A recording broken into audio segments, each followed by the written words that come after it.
There was a young man who came to the Prophet ﷺ complaining to the Messenger ﷺ. He said to him, Ya Rasulullah, my father takes my money. He always asks me for money. Rasul ﷺ said, well, call your father. He went to call his father. Jibreel alayhi salam came to the Prophet ﷺ in that time.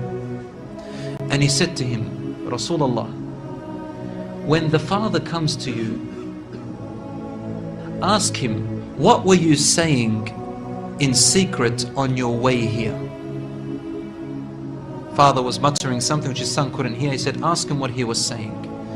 When the father approached the Rasul ﷺ, asked him, is it true what your son is saying? The father said, Ya Rasulullah, if he only knew what I'm using his money for anyway. I'm using it to look after his poor auntie. She is left without anybody. Where else am I putting it? Only in places where I have to. Using it towards his family. The Prophet ﷺ said, look, I want to ask you a question. Tell me about what you were saying in secret when you were coming towards me here.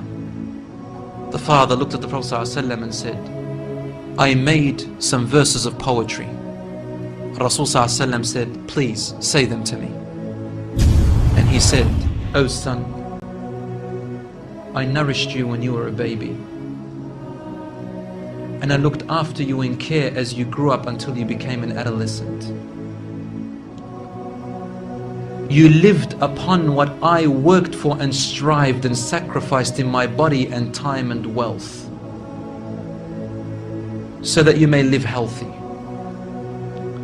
Whenever a night passed you, when you were sick or ill or coughed, I was the first to be up, carrying you and looking upon you with my heart, afraid if an atom or a little breeze would harm you in any way. I could not sleep while seeing you sick until you slept, and then I slept. He said, when I ceased to see you sick, it was as if I was the one who was sick and ill, and so my eyes would always overwhelm with tears, but you never knew.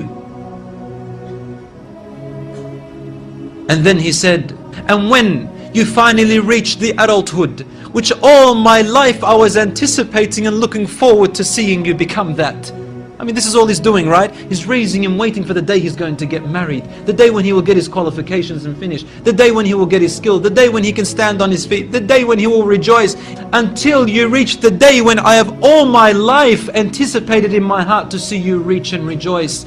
You gave me a reward, and your reward was harshness and frowniness and mistreatment, as if I am the one who owes you and you owe me nothing. The way you treated me is like what a neighbor would treat his neighbor. I wish that you even gave me that. Rasul ﷺ, he looked up at the father, and the father looked at him, and the Prophet ﷺ's beard was soaked with tears. From his emotion, Rasul ﷺ grabbed the boy from his chest. He shook him and said to him, you and everything you own belongs to your father. This hadith is narrated in Ibn Majah. Today we see children taking their own parents to court because they took their house or their property. Allahu Akbar.